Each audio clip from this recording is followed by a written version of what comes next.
तो फाइनली बच्चों अर्धवार्षिक परीक्षा हाफ ईयरली एग्जामिनेशन 2023-24 का जो असली पेपर है वो मिल चुका है। अगर आप कक्षा 9 की विद्यार्थी हैं तो इस वीडियो को आपको कंप्लीट देखना है। नमस्कार प्यारे बच्चों, स्वागत आप सभी का आपके अपने YouTube चैनल में। अगर आप कक्षा 9 के विद्यार्थी हैं और सामाजिक विज्ञान का जो असली पेपर है जो आपके हाफ ईयरली एग्जाम 2023-24 में आने वाला है, वो असली पेपर इस वीडियो के अंदर मैं आपको देने वाला हूं। तो वीडियो को आपको लास्ट तक देखना है और वीडियो को शुरू करने से पहले आप सभी बच्चों से मेरी एक रिक्वेस्ट है, यदि अभी तक आपने हमारे चैनल को सब्सक्राइब नहीं किया है तो सब्सक्राइब कर लीजिए और साथ में नोटिफिकेशन बेल को प्रेस कर लीजिए। और यहाँ पर सामाजिक विज्ञान का जो पेपर है, पूरा पेपर है, ये आपके 70 मार्क्स का आने वाला है और 70 में से 70 मार्क्स वो सारे स्टूडेंट इस बार लेके आएंगे। अच्छे से आपको ये पूरा पेपर तैयार करना है। एग्जाम से पहले एक बार इस पेपर को अच्छे से तैयार करें और हाफ ईयरली एग्जाम 2023-24 में सामाजिक विज्ञान के पेपर में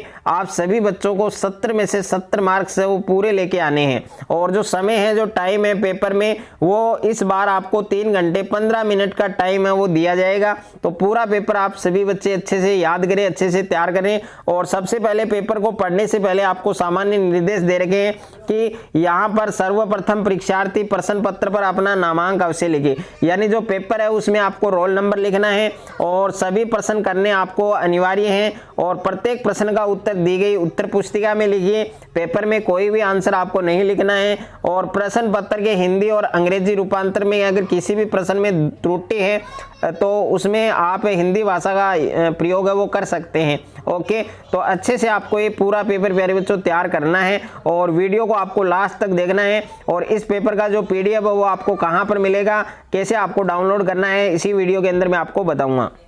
तो प्यारे बच्चों, सबसे पहले आपको पेपर में यहाँ पर पहला प्रश्न दिया गया है कि वस्तुनिष्ठ प्रश्न, और प्रश्न संख्या 1 से 18 तक के जो प्रश्न है वो आपको वस्तुनिष्ठ दिए गए हैं। आपको मल्टीपल चॉइस क्वेश्चन दिए गए हैं। तो यहाँ पर पहला क्वेश्चन है कि सन 1789 में फ्रांस की जनसंख्या कितनी थी। तो यहाँ पर ए ऑप्शन में 2.3 करोड़, बे में आपको 2.8 करोड़ और स में आपके 2.4 करोड़ और द में आपके 2.7 करोड़। तो इसमें कौन सा ऑप्शन आपका करेक्ट होगा वो आपको लिखना है। और दूसरा प्रश्न है कि फ्रांस में संवैधानिक राजतंत्र की नींव है वो कब पड़ी थी। तो ए ऑप्शन में 1790, बे में 1792, स में 1791 और द में आपके 1794। और अगर आपको कोई क्वेश्चन का करेक्ट आंसर आपको पता है तो आप कमेंट बॉक्स में उसका आंसर बता सकते हैं। तीसरा प्रश्न है कि समाजवादी क्रांतिकारी पार्टी का गठन कब हुआ। तो ए ऑप्शन में 1900, बे में 1904, स में 1902 और द में आपके 1905। तो कौन सा ऑप्शन आपका इसमें सही होगा वो लिखना है। और क्वेश्चन नंबर 4 है आपके कि रूस की क्रांति है वो कब हुई थी। तो ए ऑप्शन में 1905 ईस्वी में, बे 1917, स 1947 और द 1978। तो इसमें कौन सा ऑप्शन सही है वो आपको लिखना है। और पांचवा प्रश्न है कि 1917 की अक्टूबर क्रांति के जरिए रूस की सत्ता पर कब्जा कर लिया।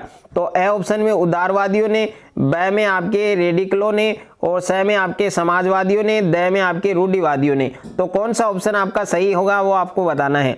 और उसके बाद में छठा प्रश्न है कि किस पूंजी को श्रेष्ठ माना जाता है। तो ए आपके भूमि, बे में श्रम, स में भौतिक पूंजी, द में आपके मानव पूंजी। तो कौन सा ऑप्शन आपका करेक्ट होगा वो आपको लिखना है। सातवां प्रश्न है कि अन्नपूर्णा योजना कब चालू की गई।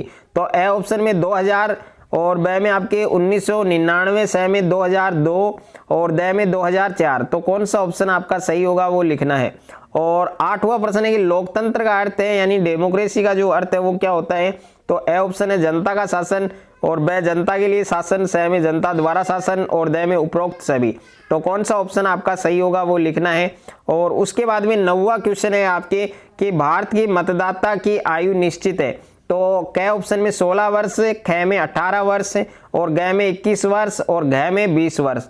और 10वां प्रश्न है कि लोकसभा में कुल कितनी सीटें हैं। तो क ऑप्शन में 245 और ख में 543 और ग में 400 और घ में 445। तो इसमें कौन सा ऑप्शन करेक्ट होगा वो आपको बताना है। उसके बाद में 11वां क्वेश्चन है कि कौन सी संस्था देश के मौजूदा कानून के संशोधन कर सकती है। तो ए में सर्वोच्च न्यायालय, बे में राष्ट्रपति, स में प्रधानमंत्री, द में संसद। और 12वां क्वेश्चन है आपके कि भारतीय संविधान में मूल अधिकारों की संख्या कितनी है। तो क ऑप्शन में 7 है और बे में आपके 6, स में आपके 5 और द में आपके 8। कौन सा ऑप्शन आपका सही होगा। और नेक्स्ट है आपके क्वेश्चन नंबर 13 कि भारतीय संविधान इनमें से कौन सा अधिकार देता है, काम का अधिकार, पर्याप्त जीविका का अधिकार, अपनी संस्कृति की रक्षा का अधिकार या निजता का अधिकार। तो इसमें कौन सा ऑप्शन होगा आपके सही, वो आपको लिखना है। और 14वां प्रश्न है, इनमें से कौन सी स्वतंत्रता भारतीय नागरिकों को नहीं है। तो सरकार की आलोचना की स्वतंत्रता या सशस्त्र विद्रोह में भाग लेने की और सरकार बदलने के लिए आंदोलन शुरू करने की स्वतंत्रता, संविधान के केंद्रीय मूल्यों का विरोध करने की स्वतंत्रता। तो कौन सा ऑप्शन आपका सही होगा वो लिखना है।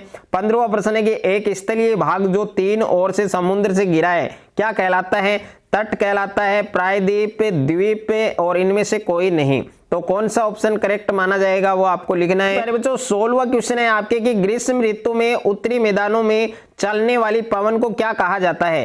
तो ए ऑप्शन में है काल वैशाखी, ब में आपकी व्यवहारिक पवनें, स में आपके लू और द इनमें से कोई नहीं। तो कौन सा ऑप्शन आपका करेक्ट होगा वो आपको लिखना है। उसके बाद में नेक्स्ट है आपके सिनकोना के वृक्ष कितनी वर्षा वाले क्षेत्र में पाए जाते हैं। 100 सेंटीमीटर, ब में आपके 70 सेंटीमीटर, स में आपके 50 सेंटीमीटर और द में आपके 50 सेंटीमीटर से कम। तो कौन सा ऑप्शन आपका सही होगा वो आपको लिखना है। और उसके बाद में देखिए 18वां प्रश्न है जनसंख्या में बच्चों का एक बहुत अनुपात निम्नलिखित में से किसका परिणाम है। उच्च जन्म दर और उच्च मृत्यु दर और उच्च जीवन दर और अधिक विवाहित जोड़े। तो कौन सा ऑप्शन आपका राइट माना जाएगा, करेक्ट माना जाएगा वो आपको लिखना है। उसके बाद में है अति लघुतरात्मक प्रश्न। यहाँ प्रश्न संख्या 19 से 28 तक के जो क्वेश्चन है उनका करेक्ट आंसर आपको बताना है। और यहाँ पर प्रश्न संख्या 2 है कि सीधे राज्यों को दिया जाने वाला कर कौन सा था। और तीसरा प्रश्न है भारत में सबसे भयानक अकाल कब पड़ा था। और चौथा प्रश्न है WTO का पूरा नाम क्या है। 5वां प्रश्न है संसद का निम्न सदन किसे कहते हैं। 6ठा प्रश्न है मानव अधिकार दिवस कब मनाया जाता है। 7वां प्रश्न है मौलिक अधिकारों की संख्या कितनी है। और 8वां प्रश्न है भारत में हिमालय का सबसे ऊंचा शिखर कौन सा है। 9वां प्रश्न है भारत का सर्वाधिक ठंडा स्थान कौन सा है। और 10वां प्रश्न है एशियाई शेर भारत के किस राज्य में पाए जाते हैं। और 11वां प्रश्न है सबसे कम जनसंख्या वाला देश कौन सा है। उसके बाद में देखिए लघुतरात्मक प्रश्न है प्रश्न संख्या 16 से 38। तो 16 से 18 दे रखे हैं, 16 से यहाँ पर 16 से 21 हैं। ओके, यहाँ पर देखो गलती से लिखा हुआ है, गलत मिस हुआ है, यहाँ पर टाइप किया गया है। प्रश्न संख्या 12 है आपके फ्रांस में महिलाओं ने अपने हितों की हिमायत कैसे की। और 13वां प्रश्न है स्थायी पूंजी से क्या अभिप्राय है। और प्रश्न संख्या 14 है भारतीय खाद्य सुरक्षा अधिनियम 2013 की विशेषताएं बताइए। और 15वां प्रश्न है लोकतंत्र के खिलाफ 2 तर्क दीजिए। और 16वां प्रश्न है संसद का सदस्य नियुक्त होने के लिए अनिवार्य योग्यता लिखनी है आपको। और 17वां प्रश्न है भारत में किन किन राज्यों से कर्क रेखाएं गुजरती है उनके नाम बताने हैं। और जिन बच्चों को इस पेपर का PDF डाउनलोड करना है तो PDF कहाँ पर मिलेगा।